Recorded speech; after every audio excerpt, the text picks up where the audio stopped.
Black people are in the same predicament, the same situation today as they were on the eve of the Civil War. I mean, it's corrupt.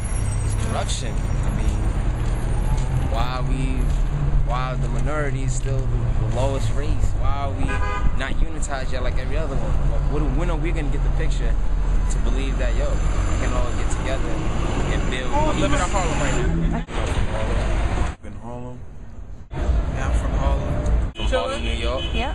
On the eve of the Civil War, black people in this country own 1/2 of 1% of the wealth of this country. In 2011, black people own 1/2 of 1% of the wealth of this country. Okay. You have other ethnic groups that are coming in here. 75% of all the Asians, Mexicans, Hispanics, and Arabs that are in this country now have been here less than 20 years. But yet, you walk down 125th Street of Harlem, supposedly the black Mecca,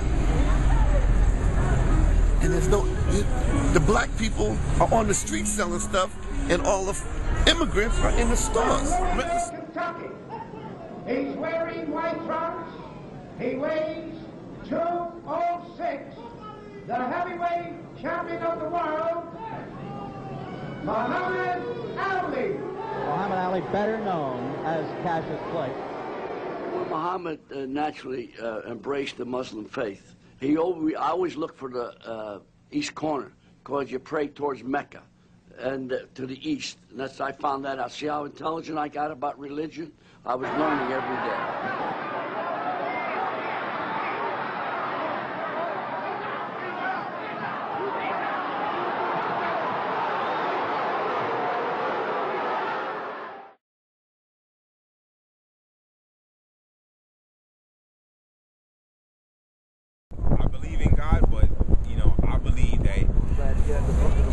The white folks done sold religion to black people as a way to enslave them. So I'm really touchy on the religion issue.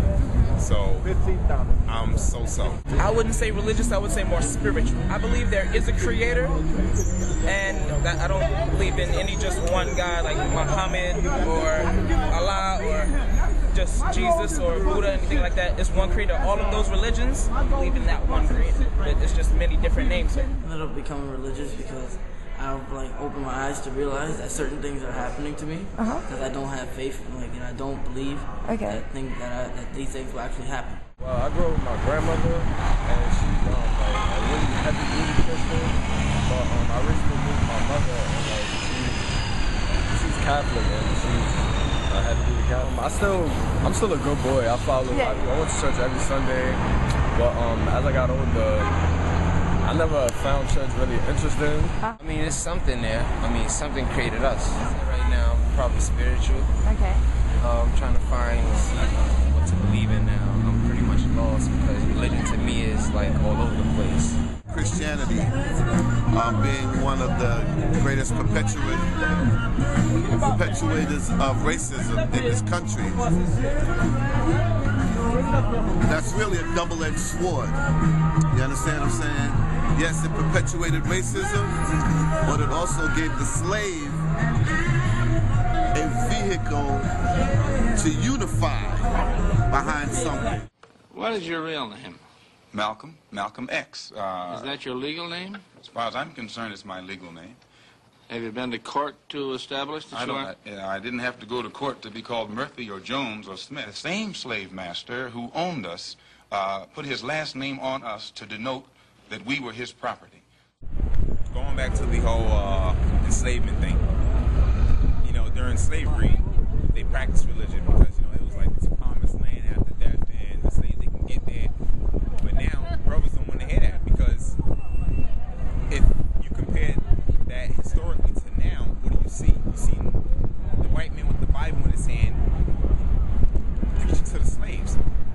So what about Adam Clayton Powell or someone like that who helped liberate? Okay, Adam Clayton Powell, he did a lot, but I'm gonna even say it too. He got elected during this time, I think personally, because he was a lighter skinned guy.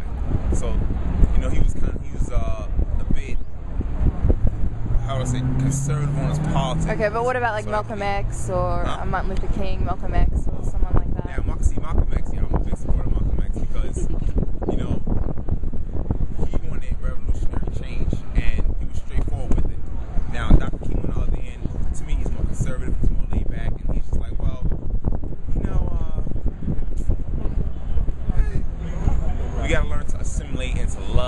brothers, even though they beat, even Malcolm X is like, no, we have to take a stand. A lot of people dating back in history of African American descent have would go to church to look for support. Based on segregation time, a lot of people would go to the church to look for support and help to combat segregation. And now today people are going to church for worship. And they're also going for help because there are reverends that help, such as Reverend Al Sharpton. And every single reverend is actually willing to help them. And how do you mean help? What? Like sometimes churches have soup kitchens where they give out food to the community. And also some churches are also some churches also have congregations that are very helpful to people in times of crisis. I think religion has been more commercialized nowadays, and any preachers that you see out here are becoming greedy for resources. They have thrown out their beliefs as a unified people, and they just want the money.